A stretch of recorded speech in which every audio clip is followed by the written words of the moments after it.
आज हम लोग निर्देशांक ज्यामिति के कुछ बेसिक कंसेप्टों को समझेंगे, उसके आधारभूत जानकारी को प्राप्त करेंगे।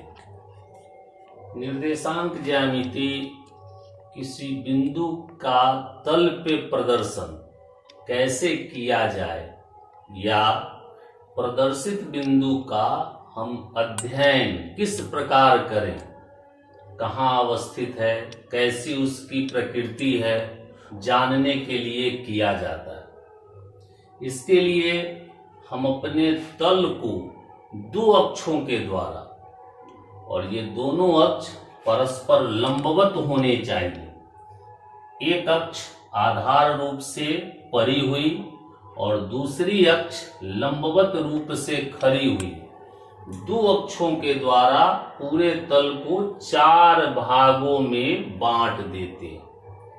ये जो दो अक्ष है, एक आधार रूप से परी, ये क्षैतिज अक्ष कहलाती है, और ये जो लंब रूप से खड़ी अक्ष है, ये हमारी ऊर्ध्वाधर अक्ष कहलाती है।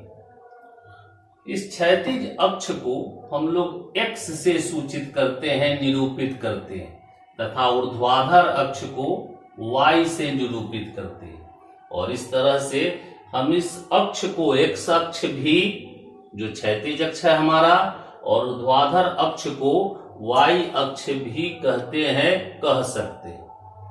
ये जो दोनों अक्ष हैं, ये परस्पर प्रतिच्छेदित हैं एक बिंदु पर, और ये बिंदु हमारा तल का मूल बिंदु कहलाएगा। हम मानेंगे कि इसी बिंदु से सभी दिशाओं में अक्षों की जो है वृद्धि की गई, और इस मूल बिंदु के द्वारा ये दोनों अक्ष दो दो भाग में विभाजित है। जैसा कि आप चित्र में देख रहे होंगे, ये x अक्ष मूल बिंदु के द्वारा दो भाग में, एक भाग दाहिने तरफ, एक भाग बाएं तरफ। पुनः ये ऊर्ध्वाधर अक्ष y अक्ष मूल बिंदु के द्वारा दो भाग में, एक ऊपर के तरफ और एक नीचे के तरफ। ऐसे चार खंडों में ये दोनों अक्ष विभाजित हो जा रहे हैं। मूल बिंदु से दाहिने तरफ का जो x अक्ष है, ये धनात्मक माना जाता है, और उसे हम x पॉजिटिव से जो है सूचित करते हैं। मूल बिंदु से बाएं तरफ का जो x अक्ष है वह ऋणात्मक होता है, उसे x नेगेटिव से सूचित करेंगे। पुनः मूल बिंदु से ऊपर का जो y अक्ष है वो y पॉजिटिव, और नीचे वाला जो y अक्ष है वो y नेगेटिव माना जाएगा। इन दोनों अक्षों का जो ये प्रतिच्छेदन बिंदु मूल बिंदु है, हमारी ये मान्यता है कि इस पर जो है x का मान भी 0 और y का मान भी 0 होगा। यानी कि प्रारंभिक बिंदु यही है हमारी, यहीं से हम चाहे दाहिने, चाहे बाएं, चाहे ऊपर, चाहे नीचे की तरफ आगे बढ़ेंगे। x अक्ष पर हम यदि दाहिने या बाएं तरफ जाएं तो हमारे x का मान घटेगा या बढ़ेगा। जैसे यहाँ पर 0 है, यहाँ पर x मान 1 है, यहाँ पर x मान 2 है, यहाँ पर x मान 3 है। इसी प्रकार यदि बाएं की तरफ हम आए तो यहाँ पर x मान -1 है, यहाँ पर x मान -2 है। तो हम देख रहे हैं कि x अक्ष पर यदि हम दाहिने की तरफ बढ़ते हैं तो x मान बढ़ रहा है, बाएं की तरफ बढ़ रहे हैं तो x मान घट रहा है। लेकिन इस x अक्ष पर y के मान में कोई परिवर्तन नहीं हो रहा है। जैसे फिर एक बार हम समझे, यहाँ पर y हमारा 0 था, x भी हमारा 0 था। यहाँ पर आने पर x 1 हुआ, लेकिन y में न वृद्धि हुई न कमी हुई। y में वृद्धि होगी जब हम या तो ऊपर जाएंगे, या फिर कमी होगी या तो हम नीचे आएंगे। शून्य से x अक्ष पर यहाँ आने पर हम न ऊपर गए हैं न नीचे गए हैं, के कारण y के मान में कोई परिवर्तन नहीं होगा, और इस बिंदु पर x मान तो 1 है, y मान 0 होगा। तो हम कह सकते हैं कि x अक्ष के किसी भी बिंदु पर y का परिणाम 0 होगा। और इसी भांति y अक्ष पर कहीं भी, जैसे यहाँ आते हैं कि यहाँ x मान 0 है, यहाँ भी x मान 0 है। x मान में जो है वृद्धि या कमी तभी होगी जब हम या तो दाहिने तरफ जाएं या बाएं तरफ जाएं।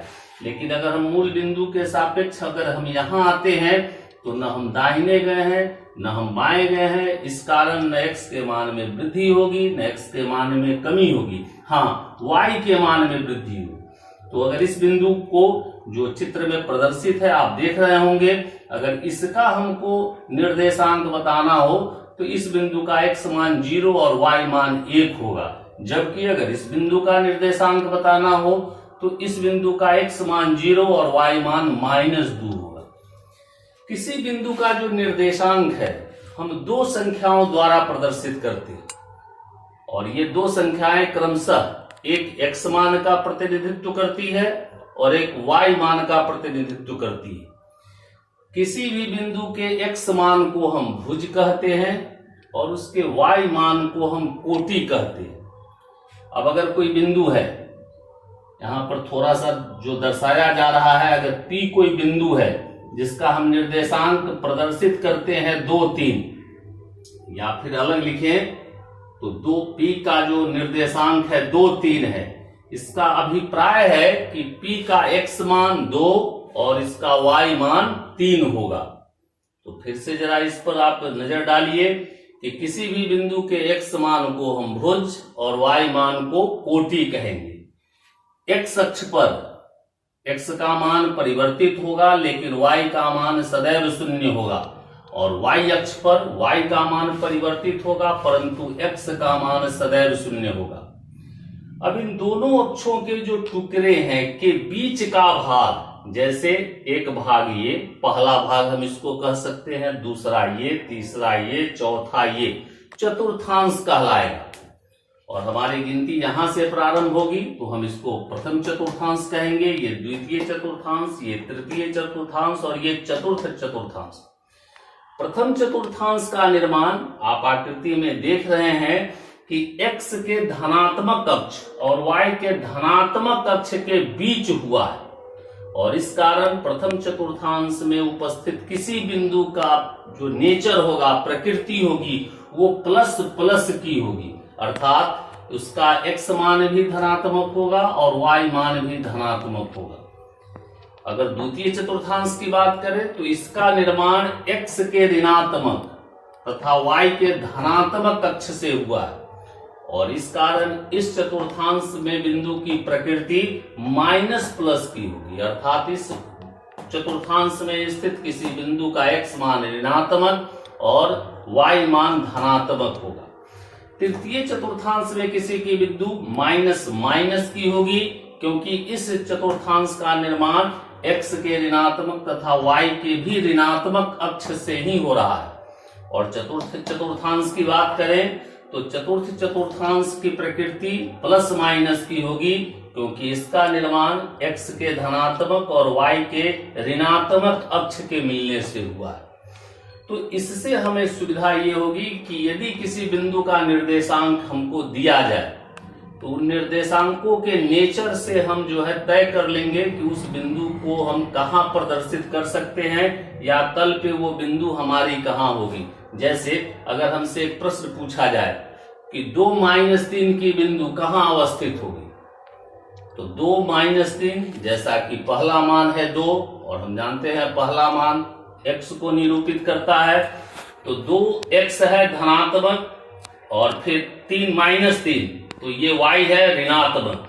तो ये इस बिंदु की प्रकृति 2-3 वाली बिंदु की प्रकृति प्लस माइनस की बनती है जो कि चतुर्थ चतुर्थांश में होता है और हम कह सकते हैं कि 2-3 की जो बिंदु है वो चतुर्थ चतुर्थांश में होगी। ऐसे कुछ प्रश्न ऑब्जेक्टिव हमसे पूछे जा सकते हैं। एक तो बड़ा ही महत्वपूर्ण प्रश्न मूल बिंदु के संदर्भ में भी बार बार पूछा जाता है, जैसे कि मूल बिंदु का निर्देशांक।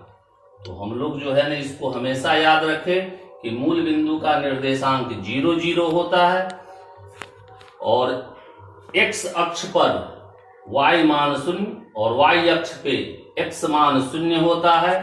किसी भी बिंदु के निर्देशांक के x मान को हम भुज और y मान को कोटि कहते हैं प्रथम चतुर्थांश में किसी बिंदु की प्रकृति प्लस प्लस, द्वितीय में माइनस प्लस, तृतीय में माइनस माइनस और चतुर्थ में प्लस माइनस की होती है। इस तमाम बातों की जानकारी वर्ग 9 के निर्देशांक ज्यामिति में दी गई है। विद्यार्थी से अपेक्षा है कि 10th की जो निर्देशांक ज्यामिति है उसको शुरू करने से पहले थोड़ी सी निर्देशांक ज्यामिति क्या है, उसका बेसिक कंसेप्ट क्या है, इसको जानने के लिए ये वीडियो देखें, दिए गए साथ में भेजे जा रहे नोट्स को देखें और यदि संभव है तो 9th के निर्देशांक ज्यामिति के कुछ प्रश्नावली का अभ्यास कर लें, जिससे उनको निर्देशांक ज्यामिति की आधारभूत बातें समझ में आ जाएगी और इसके बाद वो 10th के सिलेबस में निर्देशांक ज्यामिति का अध्ययन अच्छे से कर सकेंगे। धन्यवाद।